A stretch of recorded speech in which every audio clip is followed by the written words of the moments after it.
여수 소재지구 택지개발 사업 관련 비리 의혹이 제기됐습니다. 경찰이 시청을 압수수색한 데 이어 정기명 여수시장도 조사 대상에 포함시켜 논란이 커지고 있습니다. 전남도가 실시한 출자 출연기관 감사 결과 부당 사례가 무더기로 적발됐습니다. 불공정 채용 등 30여 건이 확인돼 행정처분이 이뤄졌습니다. 특정 단체가 대북 지원을 위해 전남도 예산을 써서 사들인 소금이 사라지는 사건이 발생했습니다. 법원은 보조금 환수 조치가 정당하다는 판결을 내놨습니다. 크리스마스가 다가온 가운데 화이트 크리스마스에 대한 기대감이 높아지고 있습니다. 광주와 전남 지역 크리스마스 전후 기상 전망을 확인해봤습니다.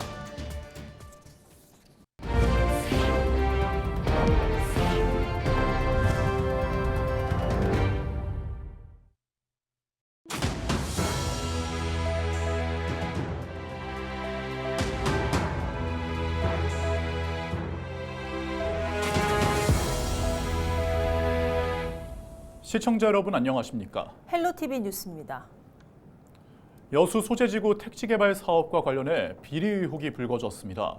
경찰이 여수시청 등을 압수수색한 데 이어 주요 관계자들에 대한 조사 역시 진행하고 있는데요. 정기명 여수시장도 경찰 조사 대상에 포함되면서 논란이 커지고 있습니다. 보도에 송하영 기자입니다. 여수 소재지구입니다.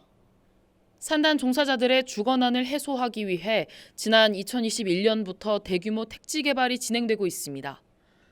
이번 사업은 축구장 11개를 합친 면적의 1,600여 세대의 공동주택을 조성하는 데 공영 개발 방식으로 추진됩니다. 사업 규모만 2천억 원이 넘습니다. 그런데 최근 경찰이 이번 사업과 관련해 수사에 착수했습니다. 지난 4월 실시된 분양 설계 공모 심사 과정에서 특정 건설업체에 특혜가 주어졌다는 의혹이 불거졌기 때문입니다. 앞서 이번 공모 심사위원으로는 여수시 담당 부서장과 도시계획 등 외부 전문가 10명이 참여했습니다. 이들은 공모에 응한 건설사 2곳의 공간 계획과 건축 계획 등을 분석했고 최종 한 곳을 선정했습니다. 그런데 이번 특혜 의혹 수사 대상이 선정된 업체가 아니라 탈락한 업체여서 더욱 주목을 끌고 있습니다. 경찰은 탈락한 A 건설사 측과 여수시 관계자 등 사이 모종의 거래가 있었는지 여부에 대해 수사하고 있습니다. 지난 18일 여수시청과 해당 건설사 등을 압수수색했고 관련 공무원과 관계자들을 상대로 조사를 이어가고 있습니다. 정기명 시장도 경찰 수사 대상에 포함됐습니다. 경찰은 정 시장이 최종 승인권자인 만큼 사실관계를 파악하고 있다고 설명했습니다. 다만 구체적인 혐의점에 대해 언급하기 어렵다고 밝히며 위법 사항이 확인될 경우 검찰에 넘길 계획이라고 덧붙였습니다. 여수시도 수사 진행 중인 사안이라 조심스럽다는 입장. 이런 가운데 여수시가 이번 사업의 예비심사위원을 자체적으로 선정해 최종 확정지어 선정 과정이 불공정했다는 의혹도 함께 제기됐습니다. 통상 선정업체가 특혜 의혹에 휘말리는 것과 달리 탈락업체가 수사 대상이라는 점에서 그 배경이 무엇인지 의문이 꼬리를 물고 있습니다. 헬로티비 뉴스 송하영입니다. 전라남도가 실시한 출자 또는 출연기관에 대한 감사에서 불공정한 채용 등 부당 사례가 무더기로 적발됐습니다. 이번 감사는 전남체육회와 전남사회서비스원, 전남국제농업박람회 등 3곳을 대상으로 진행됐으며 모두 30건의 위반 사항이 적발돼 경징계 1명, 훈계 9명 등 신분상 조치와 주의 15건, 개선 2건, 통보 2건 등 행정처분이 이뤄졌습니다.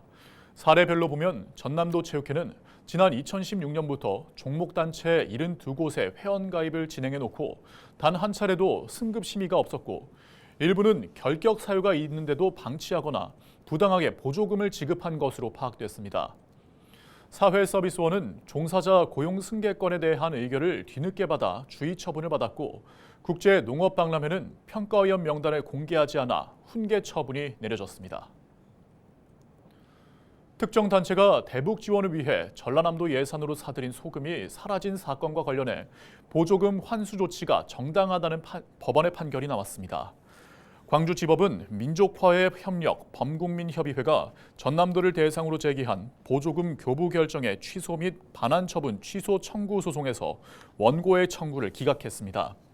민화협은 지난 2019년 남북 교류협력 공모사업에 응모한 뒤 기금 5억 원을 받아 신안의 한 영어 조합법인에 용역 계약금을 지급했지만 조합이 사업을 수행하지 못했고 전남도가 보조금 반환을 요청하자 적법하지 않다며 소송을 제기했습니다.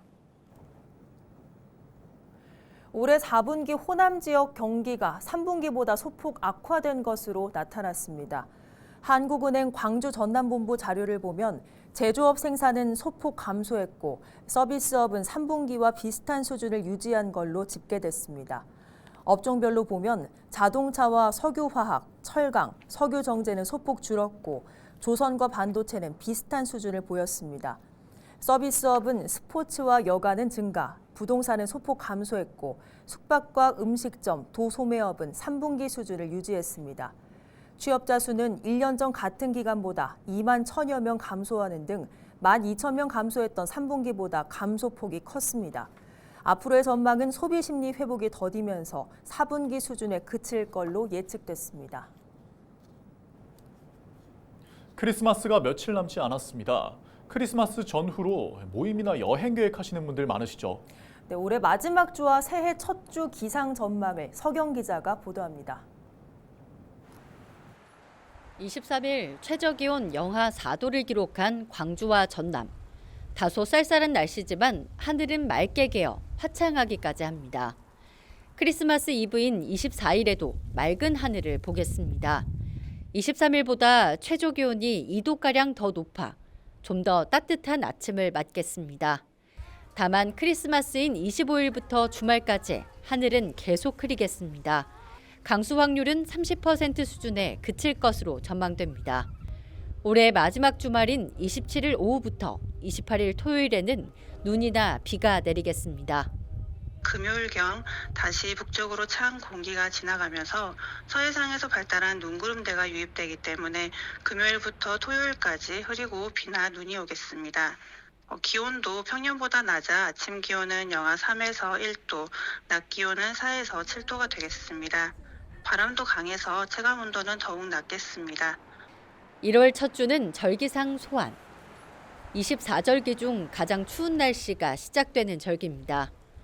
내년 1월 첫 주 광주와 전남은 올 연말과 비슷하거나 더 춥겠습니다. 최저기온 영하 3도, 낮 최고기온은 영상 10도에 육박할 것으로 예보되지만 북쪽에서 남하하는 찬 공기의 영향으로 날씨의 변동성이 매우 크겠습니다. 여러 예측 모델들에서 1일 이후에 다시 찬 공기의 영향 가능성을 예상을 하고 있어서 날씨의 변동성이 조금 있습니다.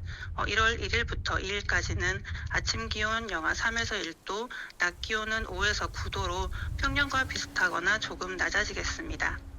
기상청은 이처럼 날씨 변동성이 큰 시기에 호흡기 질환에 주의가 필요하다고 밝혔습니다. 또한 이번 주말 눈과 비가 예보된 만큼 교통안전에 각별한 주의가 요구됩니다. 헬로티비 뉴스 서경입니다. 주말 사이 전남에서 화재가 발생해 재산 피해가 잇따랐습니다. 지난 21일 낮 12시 20분쯤 전남 완도군 구내면의 한 목조 정자에서 불이 나 굴삭기 한 대와 정자 한 채 등이 불에 탔습니다. 이튿날 오후 4시 반쯤 장흥군 장평면의 플라스틱 물질 제조 공장에서 화재가 발생해 공장 5개 동 가운데 한 동이 불에 탔습니다. 소방당국은 정확한 화재 원인과 재산 피해 규모 등을 조사하고 있습니다. 여수에서 미귀가 신고된 70대 남성이 15시간 만에 의식이 없는 상태로 발견돼 경찰이 수사에 나섰습니다. 여수경찰은 지난 22일 저녁 7시쯤 A씨가 집에 들어오지 않는다는 가족들의 신고를 접수한 뒤 15시간 만에 화장동 무선산에서 의식을 잃고 쓰러진 A씨를 발견했다고 설명했습니다. A씨는 발견 당시 외상 흔적은 없었으며 병원으로 옮겨져 치료를 받고 있는 것으로 전해졌습니다. 경찰은 정확한 경위를 조사하고 있습니다. 음주운전 교통사고가 매일 전국에서 평균 42건 발생하고 12월은 목요일과 금요일 30대 연령대에서 가장 많은 것으로 나타났습니다. 한국도로교통공단이 지난 2019년부터 2023년까지 교통사고 빅데이터를 분석해봤더니 음주운전 교통사고는 모두 75,950건이 발생해 1,161명이 숨졌고 12만 2,566명은 부상을 입은 것으로 집계됐습니다. 전체 교통사고 가운데 음주사고 비중은 전체의 7.3%로 12월이 가장 많았고 목요일과 금요일 밤 10시부터 자정 사이 발생한 사고가 가장 높았습니다. 일반 교통사고는 50대 비중이 높았지만 음주운전 사고는 30대 운전자가 가장 많은 22%를 차지했습니다.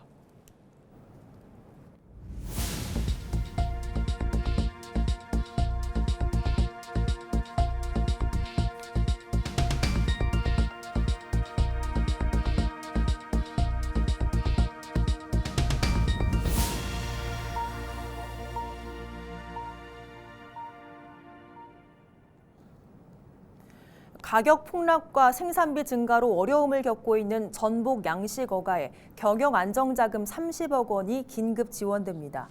전남도는 지난 2022년 12월 10마리당 39,250원이었던 전복 가격이 2년 만에 25,000원대로 떨어진 상태라고 밝혔습니다.